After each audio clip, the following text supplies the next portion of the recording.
जय श्री कृष्णा, जय मदन गोपाल। चैत्र मास के शुक्ल पक्ष की एकादशी का व्रत किस दिन है? एकादशी व्रत विधि क्या है? शुभ मुहूर्त क्या है? चैत्र मास के शुक्ल पक्ष में आने वाली एकादशी तिथि को कामदा एकादशी के नाम से जाना जाता है।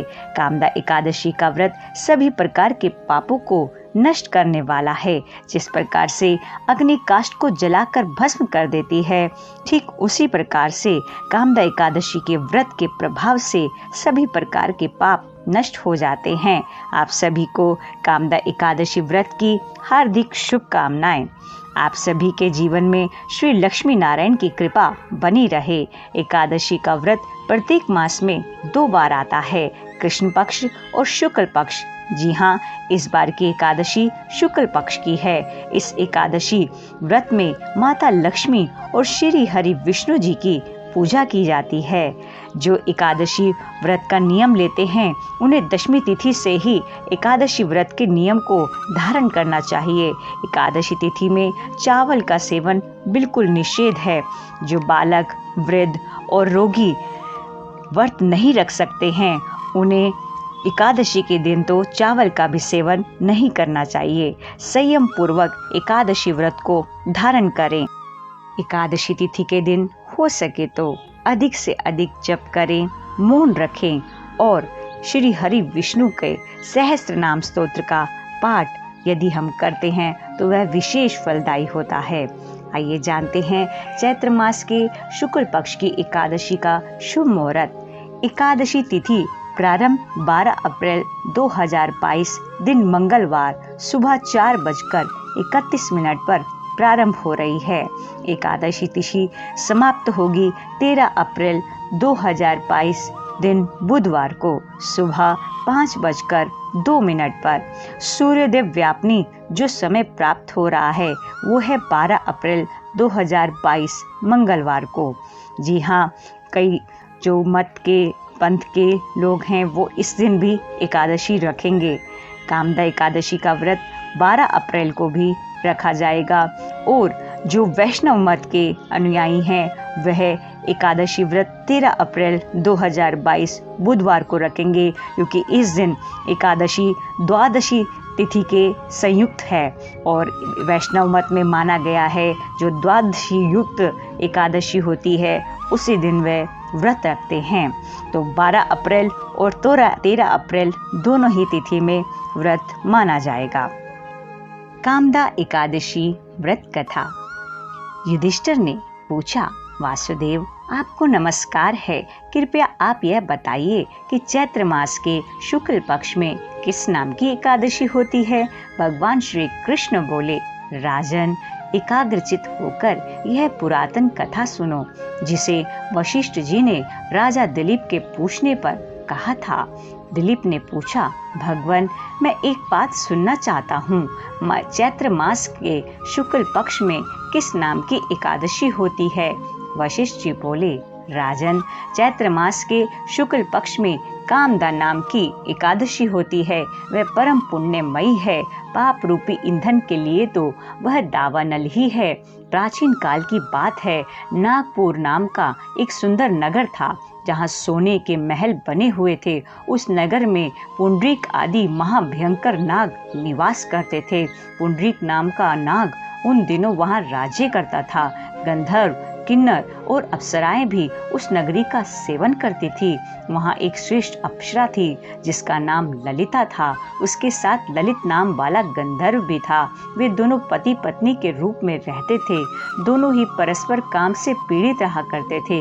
ललिता के हृदय में सदा पति की ही मूर्ति बसी रहती थी और ललित के हृदय में सुंदरी ललिता का नित्य निवास था।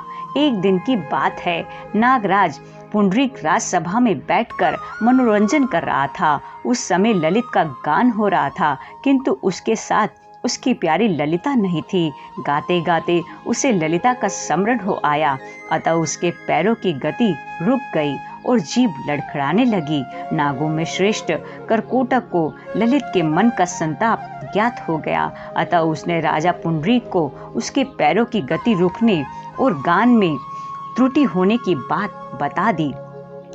करकोटक की बात सुनकर नागराज पुंडरीक की आंखें क्रोध से लाल हो गई।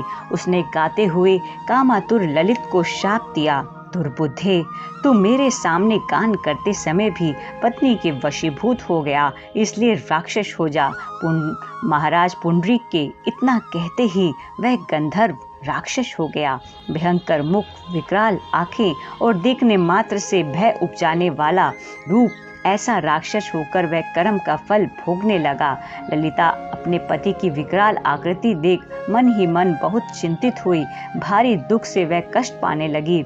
सोचने लगी, क्या करूं, कहाँ जाऊं, मेरे पति पाप से कष्ट पा रहे हैं। वह रोती हुई घने जंगलों में पति के पीछे पीछे घूमने लगी। वन में उसे एक सुंदर आश्रम दिखाई दिया, जहाँ एक मुनि शांत बैठे हुए थे। किसी भी प्राणी के साथ उनका वैर विरोध नहीं था। ललिता शीघ्रता के साथ वहां गई और मुनि को प्रणाम करके उनके सामने खड़ी हुई। मुनि बड़े दयालु थे। उस दुखिनी को देखकर वे इस प्रकार बोले, शुभे, तुम कौन हो, कहाँ से यहाँ आई हो, मेरे सामने सच सच बतलाओ। ललिता ने कहा, महामुने, वीर धनवा नाम वाले एक गंधर्व हैं। मैं उन्हीं महात्मा की पुत्री हूँ। मेरा नाम ललिता है। मेरे स्वामी अपने पाप दोष के कारण राक्षस हो गए हैं। उनकी यह अवस्था देखकर मुझे चैन नहीं है। ब्राह्मण, इस समय मेरा जो कर्तव्य हो वह बतलाइए। विप्रवर, जिस पुण्य के द्वारा मेरे पति राक्षस भाव से छुटकारा पा जाएं, उसका उपदेश कीजिए। ऋषि बोले, भद्रे, इस समय चैत्र मास के शुक्ल पक्ष की कामदा नामक एकादशी तिथि है, जो सब पापों को हरने वाली और उत्तम है।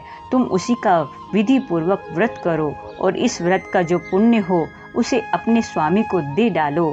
पुण्य देने पर क्षण भर में ही उसके श्राप का दोष दूर हो जाएगा।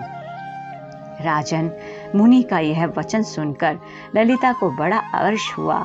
उसने एकादशी को उपवास करके द्वादशी के दिन उन ब्रह्म ऋषि के समीप ही भगवान वासुदेव के श्री विग्रह के समक्ष अपने पति के उद्धार के लिए यह वचन कहा, मैंने जो यह कामदा एकादशी का उपवास व्रत किया है, उसके पुण्य के प्रभाव से मेरे पति का राक्षस भाव दूर हो जाए। वशिष्ठ जी कहते हैं, ललिता के इतना कहते ही उसी क्षण ललित का पाप दूर हो गया। उसने दिव्य देह धारण कर लिया, राक्षस भाव चला गया और पुनः गंधर्वत्व की प्राप्ति हुई।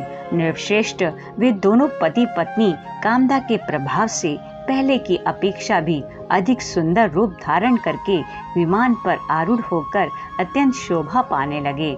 यह जानकर इस एकादशी के व्रत का यत्न पूर्वक पालन करना चाहिए। मैंने लोगों के हित के लिए तुम्हारे सामने इस व्रत का वर्णन किया है।